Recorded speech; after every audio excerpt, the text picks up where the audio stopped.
Hi and welcome to another video by Jim the Car Guy. Today we have a 2006, it's a Ford Expedition, and we're going to be replacing the rear brakes and rotors, and I'll bring you up close and I'll show you why we're going to be changing the rotors and why they're non-machinable. I did take the right side apart already. I'm sorry, I did take... Okay. Okay, sorry about that. I did take the right side apart already. I'm waiting on the parts to get here now from the parts store, and I'll show you why we're going to change the rotors. The inside part where the parking brake actually connects onto is rusted so bad that there's no way I'm going to be able to do anything with that. So, all right, let me get in there. I'm going to show you what kind of tools we need, and we're going to get started. Basically, you need just some basic hand tools. You need a screwdriver, a little small pry bar. Of course, my favorite thing is that the silicone brake grease. You're going to need that. We're going to need probably an 18mm socket, and that's about it. All right, so let's get in there. I'll show you what it looks like, and let's get started. Okay, the first thing we're going to do is I'll show you some of the tools we're going to need. We're just going to need a couple of screwdrivers and a little pry bar, a socket. It's an 18mm with a wrench, a ratchet. And we're going to need an Allen key. It's a 7mm, and of course a pry bar here so we can get in there. So, all right, first thing we're going to do is we're going to get in the back right over here, and we're going to pry the piston back in all the way. You put a screwdriver in here, and you just keep slight pressure on it, and it starts to push the piston back in. And you go in between the brake pad and the rotor, and you push the piston all the way back in as far as it can go. Next thing we're going to do is we're going to take off this clip right here, and the way you do that is you get in here with the screwdriver and you pry back on it like this a little bit, and just put your fingers in the back and you can pull it out. Don't lose it. It comes flying off sometimes like this. Hold on to it. We're going to need this later. All right, next thing we're going to do is up in the back of the caliper here. I'll bring you in, I'll show you in just a minute. There's a little clips, these little covers like this that actually cover the 7mm bolt that you need, the 7mm that you need to get to. So you pop these off like that, and you get in here with your ratchet, and you put it on here and just break it loose. Both of them.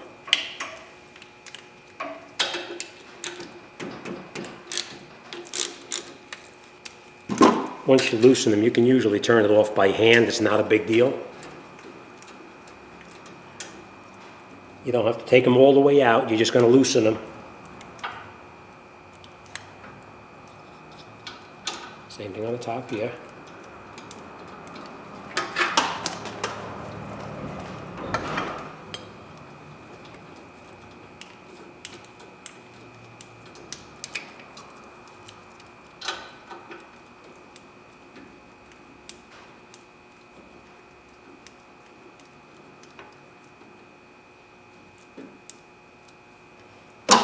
Alright, we'll take this out of the way for now.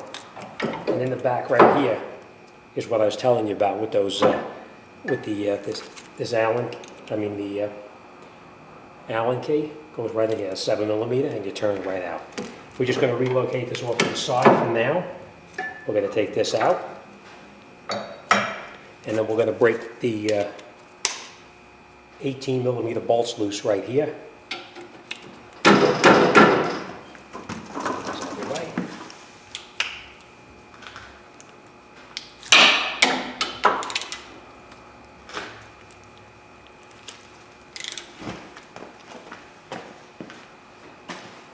Sorry about that. Okay. Now, you don't want to lose these bolts because you're going to need these to put them back on.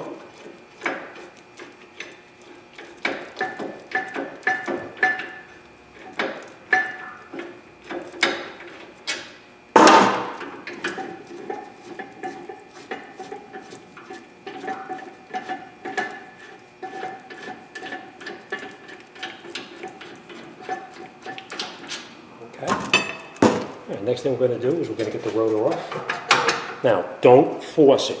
Take your time, because it's usually stuck in the back right here. I'll show you why when I get it off.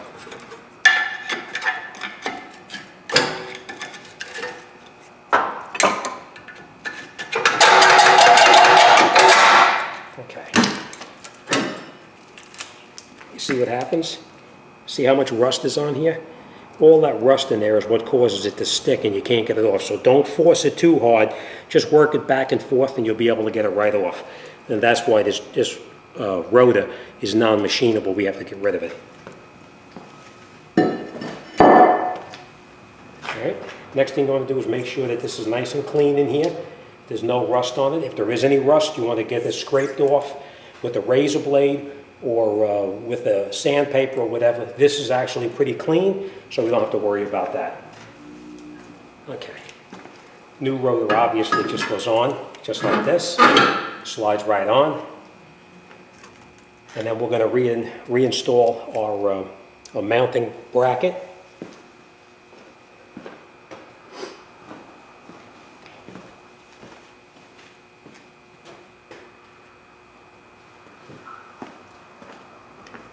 Okay, before I put my mounting bracket on, you want to make sure it's nice and clean where the brake pad touches. In this case, it looks pretty good. So we're just going to put this brake caliper grease on here so everything slides nice and freely. And then we're going to reattach our bracket where we previously removed it from. Catch both of the bolts in there first and tighten them in as far as you can by hand before you tighten it with a ratchet. Otherwise, you're not going to be able to tighten it up. If you tighten the bottom with the ratchet and the top one is off a little bit, it's going to wind up being a problem and it's not going to screw in correctly. So screw it in by hand as far as you can.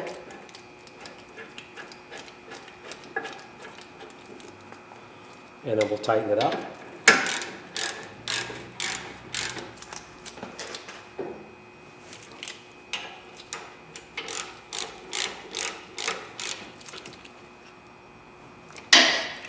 Now, I just want to point this out. Before I put this rotor on here, I did clean it with brake cleaner to get that oil off of there. That actually comes on it from the factory when they ship it to you. All right. Now, we're going to pull the brake pad out. This is how it connects in there. Now, when I put the brake pad back in, before I put it in, I always put a little bit of grease on these pins here. Makes it slide in a little bit easier. And then we can put that back in.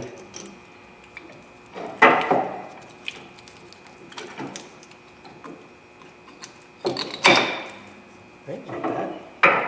Now, before I go any further, we're going to pull these slide pins out. They just slide right out of the rubber. Put a little bit of silicone on there and reinstall it. Same thing on the bottom one here. Just push it out. A little bit of silicone on here. And then we put it back in. Now when you put it back in, don't push it in too far. You want to make sure it's even with this side here. Otherwise you're going to try to get it in here and it's not going to fit correctly. All right? Now, next thing is the brake pads. You see how the brake pads have indicators right here? This is a disc indicator. You see this one doesn't have the indicator? It's on the opposite side. It's a mirror image of it. So this one is not the right one. This one is the correct one because there's the sensor. So that's the way you want to put it back on. All right, we'll slide this in here like that. Put our caliper in place.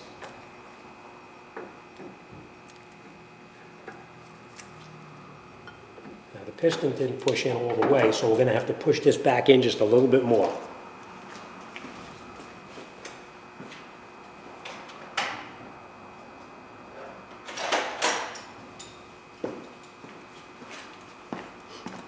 Now there's a bunch of different tools that you can use to do this. The one I use is probably from when I first started back 40 years ago. It just goes in between the brake pads like this, and you tighten it, and it'll push the piston all the way back into the bore. I don't know if you can see that or not, but you can see it pushing it back in.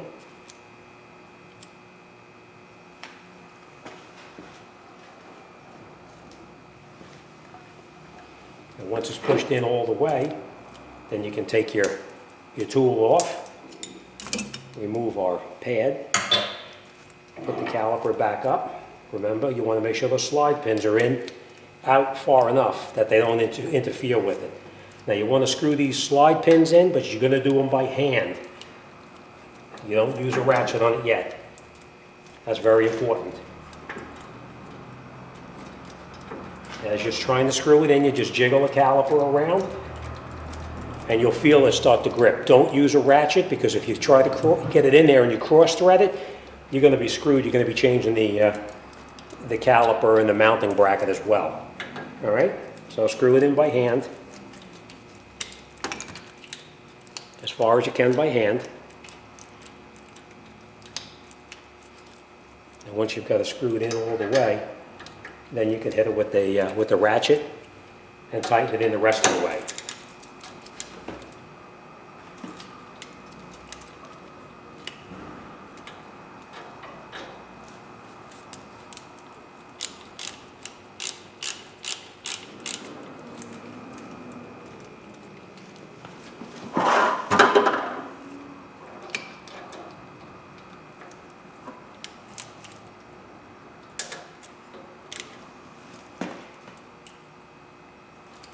All right.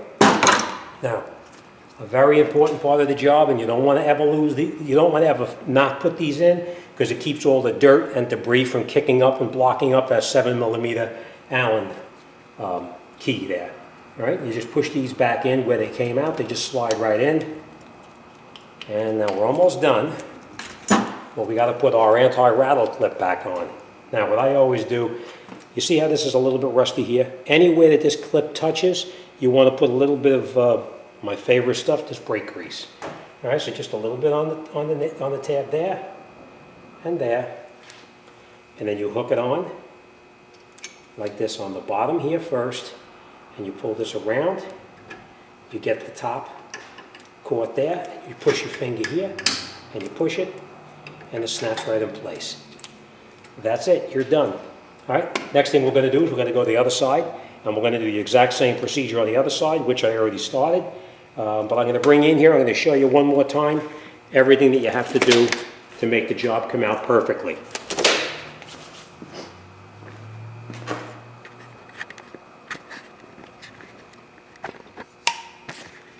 Okay. All right, so now let's move this stuff out of the way.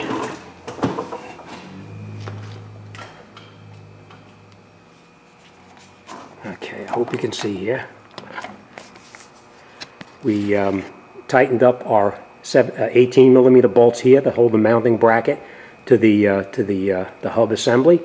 We tightened up those 7mm bolts that were inside here and put the covers back over the top of it.